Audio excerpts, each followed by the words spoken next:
Bonjour, chers amis de notre chaîne Prof du Web 31. C'est un réel plaisir pour moi de pouvoir commencer cette nouvelle année avec vous, avec une application de gestion de prêt d'une bibliothèque. Dans cette application, nous allons voir ensemble comment développer cette application à partir d'une expression de besoin, une application professionnelle. On fait appel à votre recours pour que vous puissiez développer cette application partant d'une expression de besoin détaillée et vous allez partir de la conception jusqu'au développement, jusqu'à la phase des tests et jusqu'au déploiement. Nous allons voir les différentes étapes dans cette application. Et aussi, côté technique ou technologie, nous allons utiliser ensemble la technologie Java. Nous allons prendre la technologie, utiliser le langage Java et nous allons utiliser la technologie Spring Boot côté back-end. Côté front-end, nous allons utiliser la partie Angular et ainsi que Maven comme gestion de dépendance pour faire la dépendance des différents projets, des différentes bibliothèques qu'on va ajouter dans notre projet. Au niveau de la base de données, nous allons utiliser Oracle, mais vous pouvez faire le choix aussi de PostgreSQL ou encore de MySQL. Ça revient à la même chose, pardon. Donc, sans plus tarder, nous allons voir l'expression de besoin de cette application. Nous allons la découvrir ensemble, nous allons comprendre pour en sorte faire ressortir les différents éléments de conception que nous allons voir ensemble avant de pouvoir attaquer la partie développement. Pour la partie expression de besoin, vous le voyez comme moi, il s'agit d'une bibliothèque. Donc, un gérant vous sollicite pour développer cette application. Il désire automatiser la gestion des prêts. Il commande un logiciel permettant de répondre à la liste de ses besoins, qui sont les suivants. Premier besoin, les utilisateurs peuvent connaître le livre présent et en réserver jusqu'à 2 en même temps. Un adhérent peut connaître la liste des livres qu'il a empruntés ou réservés. Un adhérent possède un mot de passe qui lui est donné à son inscription. L'emprunt est toujours réalisé par les employés qui travaillent à la bibliothèque. Après avoir identifié l'employeur ou l'emprunteur, ils savent si le prêt est possible. Le nombre maximum de prêts est limité à 5. Et aussi, l'emprunt est réalisé si ces derniers, c'est-à-dire l'emprunteur, a la priorité. Celui-ci a réservé le livre s'il n'a pas atteint le nombre maximum ou pas. Enfin, ce sont les employés de la bibliothèque, ce sont les employés qui mettent en bibliothèque les livres vendus, donc le bibliothécaire en l'occurrence, et les nouveaux livres. Il est possible de connaître l'ensemble des livres de prêt réalisés dans la bibliothèque. Voilà un peu ce qui nous est demandé par le gérant de la bibliothèque. Il nous a fait une liste de ses besoins pour pouvoir automatiser afin que nous puissions leur faciliter la vie dans la gestion de prêt de cette bibliothèque. Donc, ici, avant de commencer le développement, en partant de cette expression de besoin, nous allons faire d'abord la partie conception. La partie conception, souvent, c'est très très important dans une application. Quand vous développez une application, de commencer par la partie conception. Elle est très importante parce qu'elle vous permet de pouvoir segmenter le problème, d'en faire une bonne compréhension et pourquoi pas relancer le client ou l'utilisateur afin de pouvoir enrichir l'application et bien connaître, bien cerner le problème afin de développer une application qui va répondre aux besoins utilisateurs. Là, nous allons faire une modélisation sous forme de diagramme des classes qui nous permettra après d'implémenter ces classes au niveau Java et on fera pareil au niveau Angular pour la partie front. Donc, on partira de la conception UML et après, on va développer l'application. Ensuite, qu'est-ce qu'il nous est demandé? Lors de l'affichage dans la partie front de l'application, la description simplifiée d'un livre, par exemple, qui est un média, je vous rappelle que on aura des médias, on n'aura pas les livres simplement, on aura des CD dans la bibliothèque qu'on fait de l'emprunt, il y aura des vidéos aussi dans la bibliothèque. Du coup, le système de réservation d'un livre, ou en général le système de réservation d'un média, sera affichage d'un écran d'accueil. Les clients choisissent l'opération de réservation parmi les actions disponibles. Le système demande à l'utilisateur de s'authentifier. L'utilisateur aura ses identifiants, notamment un mot de login et un mot de passe.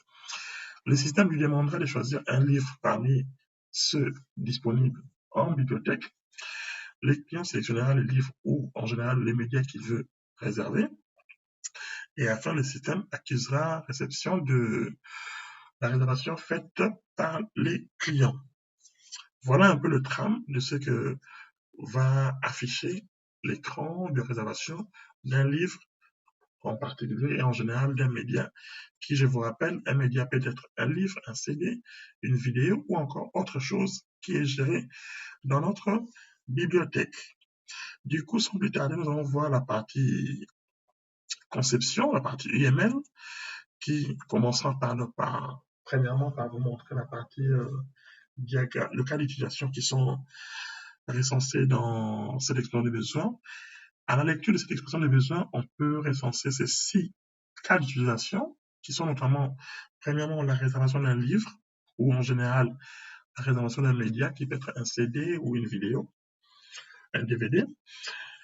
La réservation, la connaissance de livres ou de médias présents dans la bibliothèque, le fait de remettre un livre ou de remettre un média, le fait de connaître les livres qui sont empruntés, le fait d'ajouter de nouveaux livres et le fait de pouvoir réaliser un emprunt.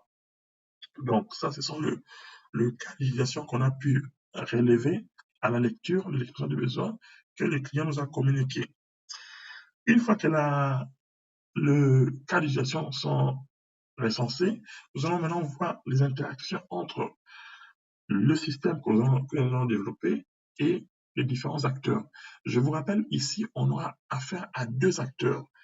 L'acteur étudiant ou adhérent, c'est pareil, et l'acteur bibliothécaire qui réalise l'emprunt. En ce qui concerne l'acteur étudiant ou adhérent, de manière générale, lui, il peut réserver un livre. Il peut connaître les livres qu'il a empruntés. Il peut connaître les livres qui sont présents afin de faire une réservation ou non. Ou généralement, connaître le média présent. Le bibliothécaire qui est un autre acteur, lui, il peut faire la remise d'un livre. Il peut faire l'ajout de nouveaux livres dans le rayon ou il peut encore réaliser un emprunt fait par un adhérent ou un étudiant. Donc voilà un peu ce que le système va devoir faire comme interaction. Le système sera là, on va développer cette application qui sera notre système, notre logiciel, et les acteurs ou les utilisateurs, suivant leur profil, le profil adhérent ou étudiant, ils n'auront pas tous à faire la même chose. Et nous allons voir ça quand nous allons implémenter l'application avec les interfaces adéquates au niveau de l'IHM. Après ces diagrammes de cas d'utilisation enrichis ou détaillés avec les interactions utilisateurs, nous allons voir maintenant la partie diagramme des classes. Elle est importante parce que c'est elle, ces diagrammes des classes que nous allons décliner différentes classes Java qui nous permettront de pouvoir développer l'application. À la lecture des expressions de besoin, nous avons pu relever un certain nombre de cas d'utilisation et de là, nous avons pu aussi relever un certain nombre de classes qui sont en train de pouvoir communiquer entre elles au niveau de notre application. Nous avons premièrement la classe bibliothèque. La classe bibliothèque, nous avons la classe bibliothécaire, nous avons la classe média qui regroupe un livre, un CD ou un DVD. Nous avons la classe adhérent, ou plus particulièrement, comme j'ai présenté tout à l'heure, c'était un étudiant, c'est un adhérent. Nous avons la classe catégorie à un média et lier une catégorie. Un média peut être des catégories. Ça peut être un livre, un média peut être une catégorie. Par exemple, je prends l'exemple. Le média, c'est un livre. La catégorie, c'est un livre de type mathématique. Un livre de type biologique. Un livre de type de catégorie physique. C'est ça, en fait. la relation entre le média et la catégorie. On peut avoir un CD ou une DVD de type bande dessinée, un DVD de type film d'action, voilà, ça, les catégories de type d'action, et ainsi de suite. Donc, voilà, et nous avons la classe pré, donc la classe pré, donc, et la classe bibliothécaire enfin. Donc, nous avons les classes qui correspondent à notre application. En termes de relations et d'association ou d'association, nous avons que la classe bibliothèque est liée à la bibliothécaire par des relations. Une bibliothèque emploie un ou plusieurs bibliothécaires. Un bibliothécaire est employé par un et un seul, est employé à une et une seule bibliothèque. Une bibliothèque a, et dans une bibliothèque sont inscrits une ou plusieurs adhérents. Un adhérent peut être inscrit dans une ou plusieurs bibliothèques. Voilà. Et ainsi de suite. Un adhérent peut réserver au maximum 2 médias. Un livre, un DVD ou un CD, au maximum 2, comme nous l'avons vu dans la spécification. On a vu tout à l'heure que non, l'adhérent peut en réserver jusqu'à 2 en même temps. Voilà, donc c'est comme ça qu'on la représente ici. Un adhérent peut réserver au maximum 2. Et un adhérent peut emprunter jusqu'à 5. Voilà. Donc, c'est ce qui est représenté. Et un média a été réservé par un seul adhérent, a été emprunté par un et un seul adhérent.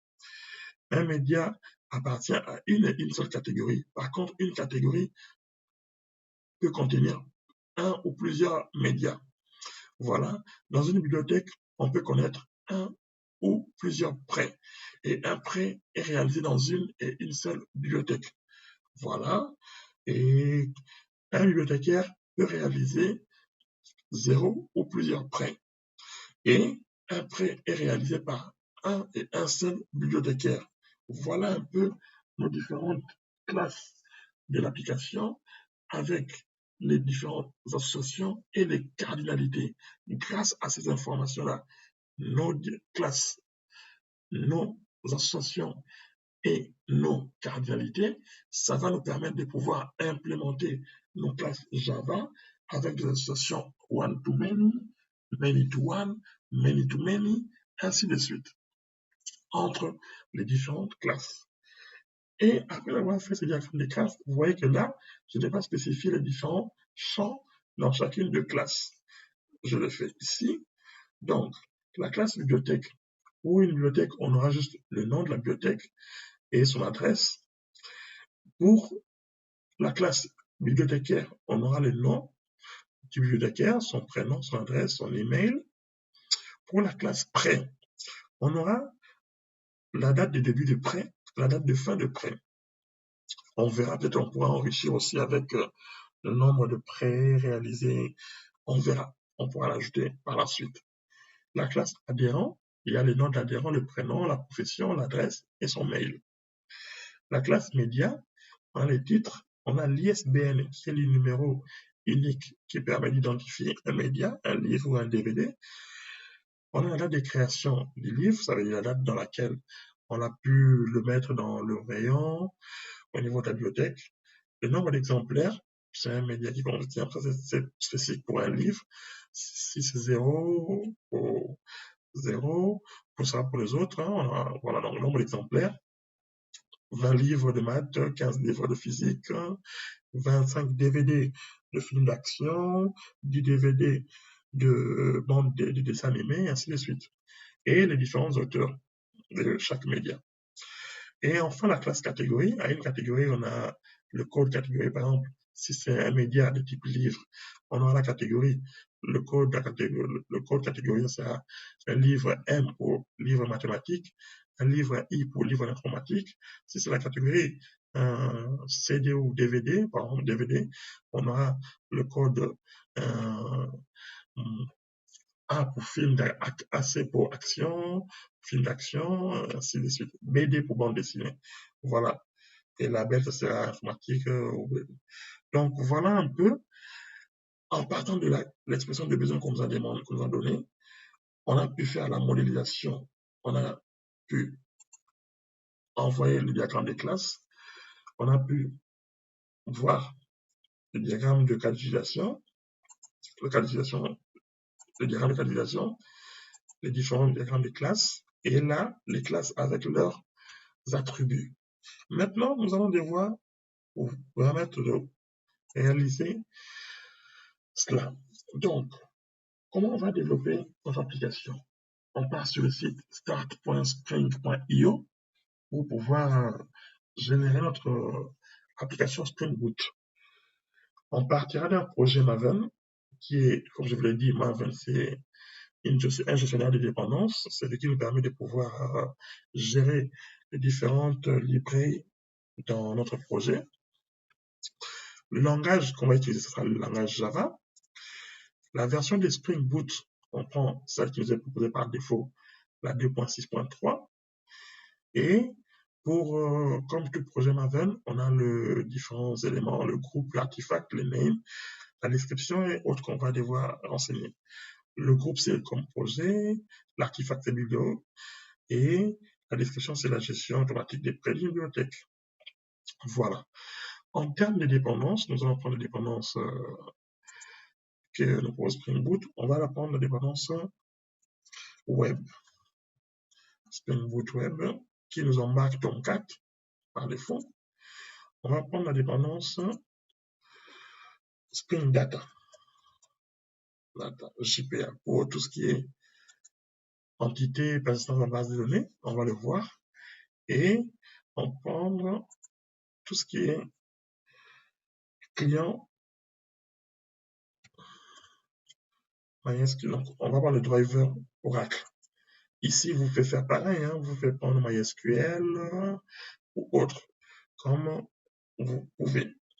Donc voilà, à partir de cela déjà, nous avons pu prendre tout ce qu'il nous faut, nous avons renseigné les informations nécessaires, nous avons pris un projet Maven, le langage Java, c'est la version 2.6.3 de Spring Boot, nous avons renseigné les différentes informations. On partira sur le Java 8, on va générer un projet de type WAR, et donc on peut voir, on peut explorer ce qu'on a pu prendre, hein, le POM, on voit le POM qui nous sera, c'est un projet Maven, donc on aura un zip qui nous sera délivré avec les différents fichiers, le POM, avec les dépendances sur Oracle, le Spring Boot Starter et tout ce qui est web, JPA. JPA, voilà, on a pris le web, on a pris la dépendance web, JPA pour tout ce qui est entité, JPA connexion à base de données, autres, tout ça, le requêtage, et la partie driver. Voilà. Par défaut, il y a un starter et le Spring test. Donc, on a tout pris et on fait generate. Je vais enregistrer le fichier zip et avec ça, ce zip-là, vous allez le dézipper et l'importer dans votre IDE préféré, soit Eclipse ou IntelliJ. Moi, je vais utiliser pour ma part, pour cette formation, Eclipse, et ça sera l'objet de la vidéo suivante. Sur ce, je vous dis merci et à bientôt pour la prochaine vidéo. Merci.